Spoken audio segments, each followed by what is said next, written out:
Breaking news tonight, a crushing defeat for President Trump. Facing a devastating loss, the president and Speaker Paul Ryan pulling the Republican health care bill minutes before the vote. Moments ago, the president responding, blaming the Democrats, saying Obamacare will explode, even though Trump faced a mutiny in his own party. We learned a lot about loyalty. President Trump also announcing his next move. We have team coverage. Severe storms on the march, possible tornadoes, heavy rain and hail moving in this weekend.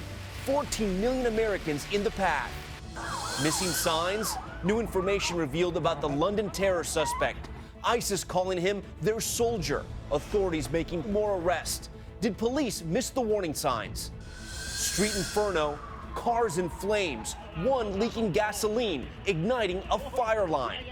And runway scare. For the first time, Harrison Ford's exchange with the control tower right after missing a passenger jet.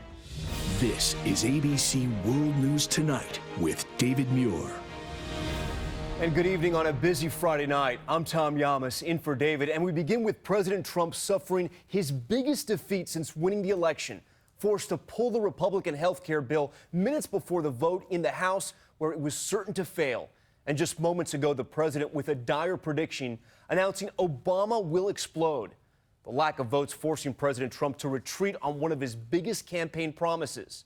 His warnings of revenge unable to convince holdout Republicans to vote his way.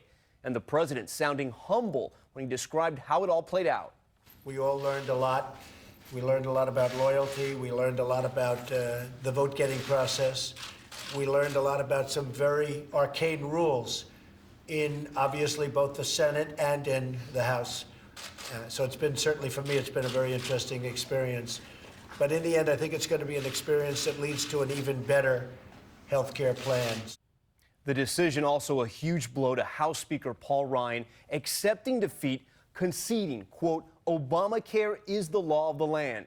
President Trump and Speaker Ryan reluctantly saying it's time to move on. ABC's Mary Bruce on the Hill for all of the drama today. She starts us off. We've been told the bullet's been pulled. Tonight on Capitol Hill, the stunning acknowledgement. Republicans have failed to deliver on their signature promise to the American people. Yeah, I don't know what else to say other than Obamacare is the law of the land. It's going to remain the law of the land until it's replaced. We did not have quite the votes to replace this law. And so, yeah, we're going to be living with Obamacare for the foreseeable future. The day began with a frenzy of activity, an all-out push to get enough Republicans on board to pass the bill. Mr. Speaker, can you get this done? Do you have any tricks up your sleeve? Publicly, the party leaders sounding optimistic. Congressman, you expect to vote today? Yes, I do. But by mid-morning, it was clear conservative Republicans were standing their ground. There's no more negotiations. There are no negotiations. It's done. Not going to pass. Yeah. So the only thing going on now is basically arm twisting. Those conservatives, the focus of an intense lobbying effort by the White House. As an olive branch, President Trump agreed to change the bill so insurance companies would no longer be required to cover basic health care services, like maternity care, drug and mental health treatment, and even emergency room visits. But that was still not enough to get the conservatives on board. What it did do, give moderate Republicans a serious case of the jitters. More and more coming forward to say they could not vote yes. Meanwhile, at the White House, the closer-in-chief who had demanded an up or down vote today was playing coy. We'll have to see. Do you think it's going to pass? See what happens. Did you rush it, do you think? We'll see what happens. That is correct. On the House floor, the debate already 3 hours underway. Democrats railing against what they were calling Trump care. On this bill, there's only one option, and that option is to vote no. As the hours ticked by, it became increasingly clear this bill could not pass. With reporters staked outside his office, House Speaker Paul Ryan quietly travels to the White House to break the news to President Trump. As the president and speaker had lunch, the White House press secretary told reporters the vote was moving forward. The leader and the whip are, doing their vote counts. The debate is ongoing. We're going to continue. We are proceeding with a 3:30 vote as scheduled. John. But it was not to be. Back on the Hill, the speaker calling an emergency meeting of House Republicans. And just minutes later, at 3:31 p.m., as the vote was expected to begin, the announcement. further consideration of H.R. 1628 is postponed. The chair declares the House in recess subject to the call of the chair.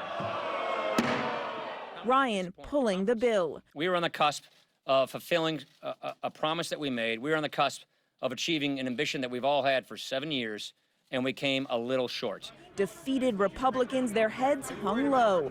And for the conservative leader who stood in the way. Congressman, is healthcare dead?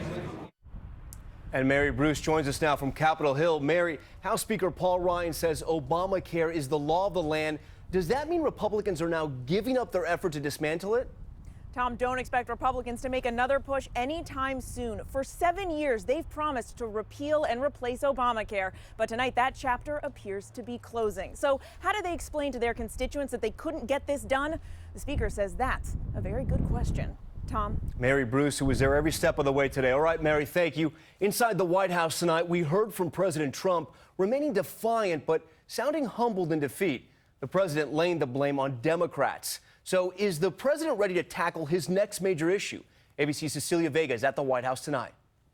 The negotiator-in-chief tonight admitting this was one deal he could not close. Disappointed because we could have had it, so I'm disappointed. I'm a little surprised, to be honest with you.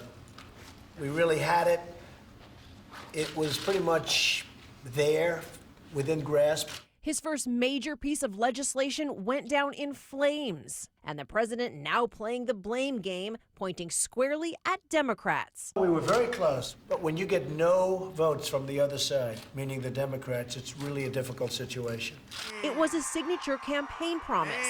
Repealing and replacing Obamacare is one of the single most important reasons we must win on November 8th. A pledge to end Obamacare, but still ensure coverage for everyone. And the president said it would be easy. You're going to have such great health care at a tiny fraction of the cost, and it's going to be so easy. And fast. Tweeting last year, we will immediately repeal and replace Obamacare, and nobody can do that like me. But shortly after taking office, this admission. It's an unbelievably complex subject. Nobody knew that health care could be so complicated. Behind the scenes, the president was busy making calls, summoning Republicans to White House meetings, dispatching his top aides to Capitol Hill, hoping to close the deal. But the man who wrote the art of the deal couldn't close this one.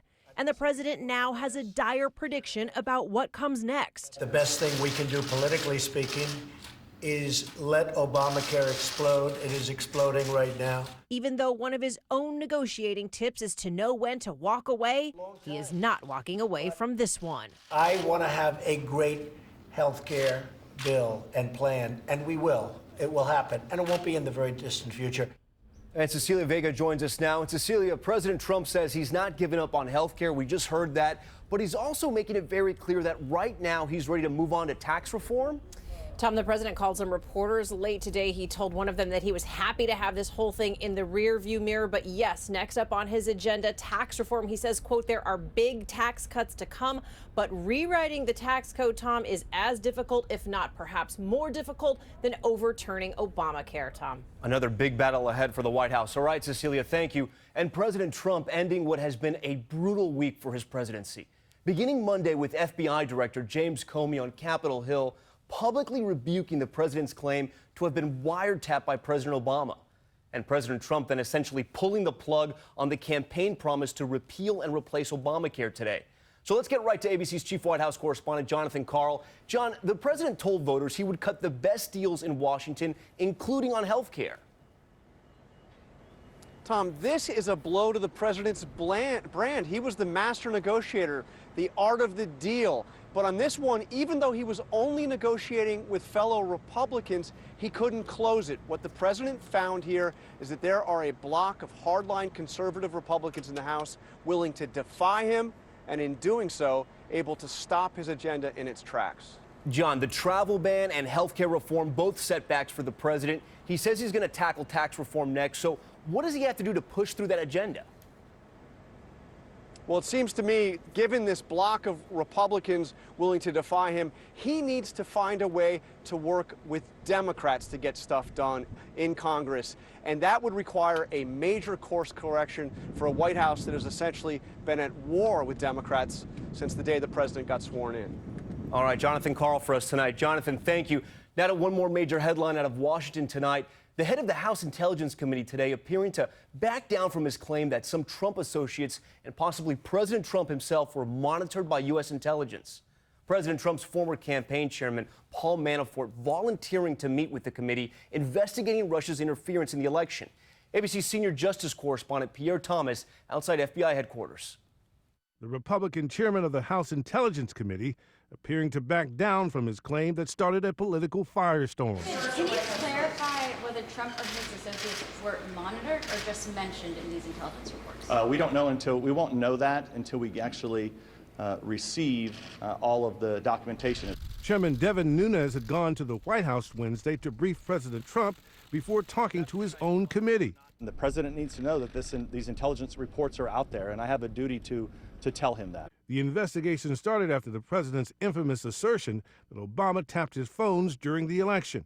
Nunes saying there's no merit to that claim. There was no wiretapping of Trump Tower. That didn't happen. Tonight, Democrats are fuming. That effort to defend the indefensible has led us down this terrible rabbit hole. Committee members further enraged that Nunes is postponing a Tuesday hearing with 3 former top intelligence officials. He, it seems, continues to be more loyal to the president than our duty to have a search for the truth that is independent and collaborative. And now former Trump campaign chairman Paul Manafort has volunteered to testify. Sources tell ABC News former Trump associate Roger Stone may appear as well. And Pierre joins us live now from FBI headquarters. Pierre, Director Comey went to the White House to meet with President Trump today. Do we know anything about that meeting? Comey was at the White House for a scheduled meeting of national security officials, but we're told he did not meet with the president, Tom. Pierre Thomas for us. Pierre, thanks so much. Overseas tonight and new developments in the terror attack in London. Police launching raids, arresting more suspects, and authorities releasing a new photo of the alleged attacker, a 52-year-old British citizen converting to Islam, ISIS calling him their soldier.